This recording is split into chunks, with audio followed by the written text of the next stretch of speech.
আসসালামু আলাইকুম এভরিওয়ান, কি অবস্থা সবার? ওয়েলকাম করছি নতুন একটা ভিডিওতে। আজকে হচ্ছে পবিত্র জুম্মার দিন, আর এই জুম্মার দিন হচ্ছে পবিত্র রহমতের দিন। এই উপলক্ষে আজকে জুম্মার দিন উপলক্ষে আমরা আগামীকালকে প্ল্যান করেছিলাম যে আজকে সবাইকে মোহাব্বতের শরবত খাওয়াবো আমাদের এখানে। তো আমরা সেই কথা মতো সব কিছু নিয়ে চলে আসছি এবং সবগুলো উপকরণ, সবগুলো ফল কিন্তু আমরা ছোট ছোট করে কেটে নিচ্ছি খুবই সুন্দর করে। দেখুন কতটা সুন্দর করে কেটে নেওয়া হচ্ছে।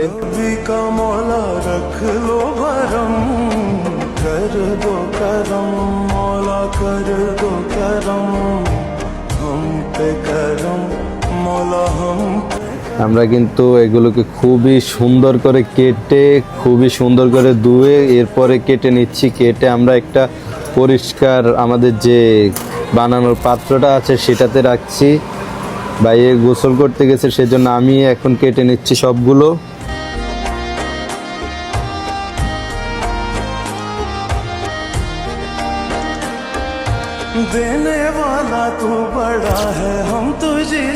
আমাদের কিন্তু মোটামুটি কাটা প্রায় শেষ।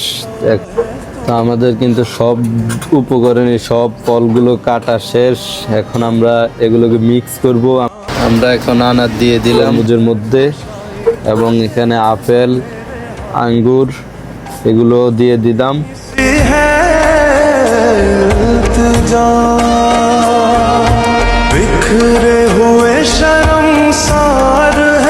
এখন আমরা রুহ আফজাটা দিব, যেটা মোহাব্বতের শরবতের জন্য বেস্ট। আমরা রুহ আফজা দিব। এখানে কিন্তু আমরা আলাদাভাবে কোনো চিনি ইউজ করব না, কারণ রুহ আফজাতে চিনি থাকে, অলরেডি অনেক পরিমাণ চিনি থাকে, সেজন্য আর আমরা চিনিটা ইউজ করলাম না। আমরা রুহ আফজাটা দিয়ে দিলাম, দিয়ে এগুলোকে খুব ভালো করে মিক্স করে নিচ্ছি।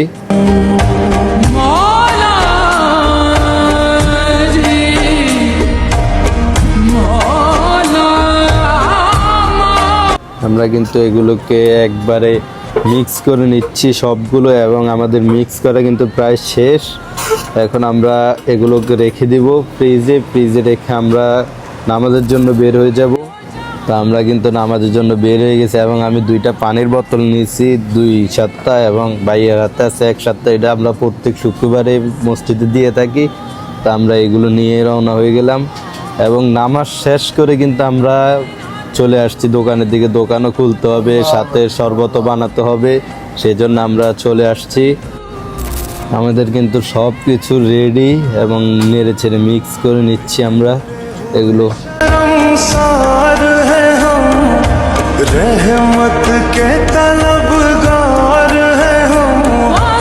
তা আমাদের কিন্তু মিক্স করা শেষ। আজকে কিন্তু গরমের তাপমাত্রা খুব বেশি, সেই কারণে আমরা মূলত এই উদ্যোগটা নেওয়া যে আজকে শুক্রবার, যেহেতু একটা রহমতের দিন, তো আমরা আজকে সবাইকে মোহাব্বতের শরবত খাওয়াবো, এবং সবাইকেই কিন্তু খুব সুন্দরভাবে দিয়ে দেওয়া হচ্ছে।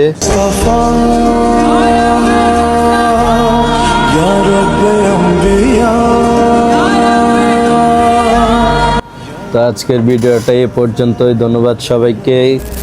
দেখা হবে নতুন কোনো ভিডিওতে। সে পর্যন্ত ভালো থাকবেন, সুস্থ থাকবেন। আল্লাহ হাফেজ।